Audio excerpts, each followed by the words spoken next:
Good afternoon, Year 5. Welcome to your next reading for pleasure time. It's Mr. Mills here again this week. We are going to once again have a look at the You Are Awesome book. We left this on Thursday talking about J.K. Rowling and being a famous failure. Today we're going to start by having a look at feedback. Make friends with feedback. When I was 13, I had dreams of becoming a spy. So, for fun, I used to hide and see how long it would take for my parents to notice I was spying on them. Strangely, they never did. At the time, I thought it was because I was Redding's answer to James Bond. An awesome spy, destined for MI6. Looking back, they probably knew I was behind the TV all along, but were so happy I wasn't digging that hole to Australia in their flower beds anymore. They just let me get on with it.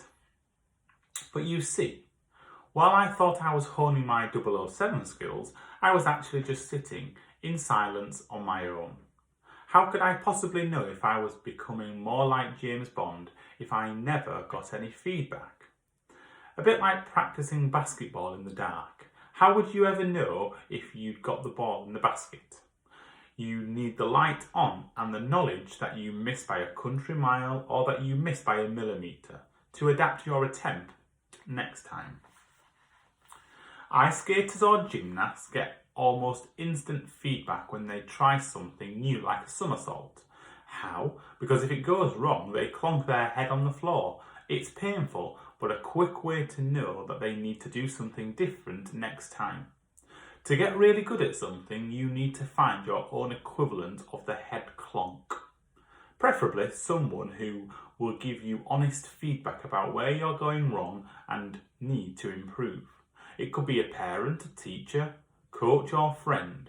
The crucial thing is that you trust them to be honest with you. If you're on a mission to become good at something on your own, become your own critic. The key is to be honest in your view of how you are doing. It's the surest way to learn and improve. Over to you. Practice, practice, practice. Think of something you've always wanted to get better at. Can you think of 3 ways you could practice in a more difficult way to really stretch yourself? Chapter 5. Genius or what? How do you feel when you see an amazing free kick in football that curls into the goal from the halfway line? A chess grandmaster getting to checkmate in 5 minutes flat. The kid in your class that always seems to come top in every test. The star of the school play who can remember all their lines and doesn't seem to get nervous at all. The perfect forehand smash in table tennis. Taken 15 metres from the table. Yes, I actually can. Well, I used to be able to at least. I know it's tough to imagine Beyonce as a toddler or a time when Neymar had never kicked a football, but these world superstars began life just like you and me. In some other words, to get to where they are today, they had to embrace opportunity, try out new skills and be prepared to get things wrong. Understanding exactly how people become awesome at stuff is crucial to building a growth mindset. The case of Kid Awesome. Remember the table tennis table in my garage and the super competitive brother? When I looked effortlessly good at table tennis at school, in my role as Kid Awesome, no one knew the full story. And just think about how Kid Average reacted when he watched the live coverage of the National Table Tennis Championship final.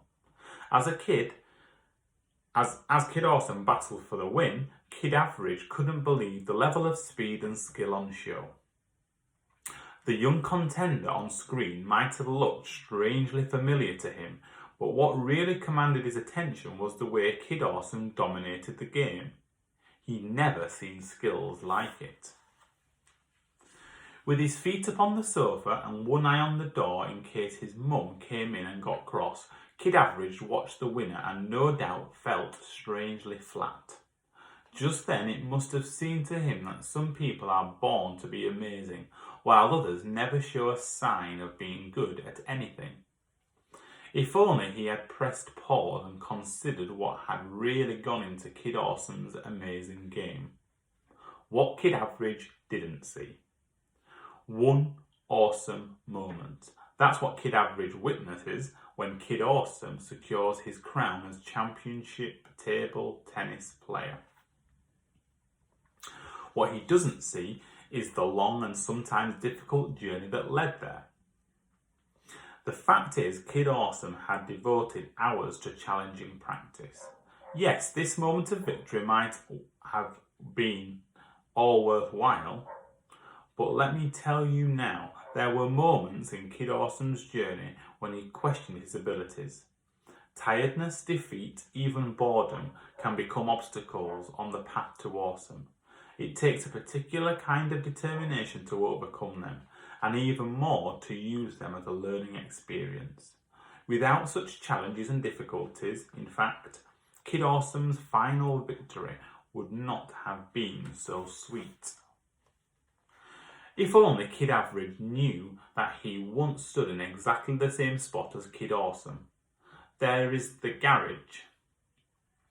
Before the fork in their lives took them in different directions, our ordinary boy had all the same opportunities to become really good at table tennis and then work hard at becoming the best.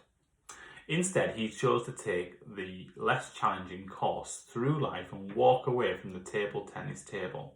As a result, having tuned into the closing stage of the epic journey he could have been on or taken, Kid Average considers Kid Awesome's achievements to be completely beyond his reach. Everyone makes mistakes. Nobody hits a perfect note on the first attempt at singing or finds they can effortlessly dribble a football straight away.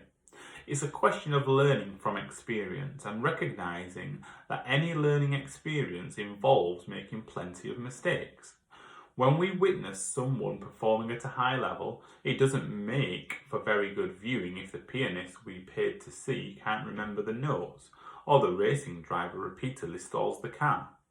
As a result, when it comes to success, we don't often see the whole story. From the hours that have gone into that amazing performance to the times they have landed face first or hit the wrong notes.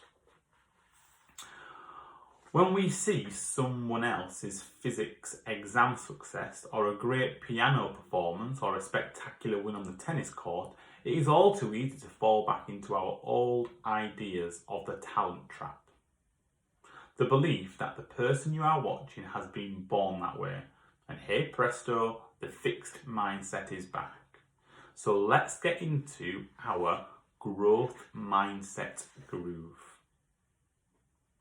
But first, to help us on our way, let's take a look at another famous failure. Jay-Z, as in the millions of records sold, multi-Grammy award winning rapper, the multi-millionaire businessman, the man who even managed to marry actual Beyoncé. That Jay-Z. Not only is Jay-Z one of the most successful musicians of all time, he also owns his own record label, has numerous clotheslines, a drinks company, a tech company, and his own music streaming service. And, I don't think this can be said enough, he married Beyoncé. In what parallel universe could he possibly be considered to have failed? Well, the music business can be tough to crack, as Jay-Z discovered when he first started out. The young hip-hop artist struggled to find a record label that would back him. No one would give him a break. But rather than give up, Jay-Z sold his CDs out of his car before founding his own record label, and the rest is history. Not only did he create a launchpad for his own music, he also went on to become one of the world's most successful business visionaries and responsible for the careers of stars including Rihanna. What a comeback. I will not lose, for even in defeat there's a valuable lesson learned. So it evens up for me.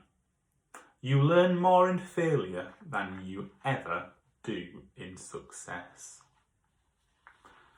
And that's where we're going to leave it today.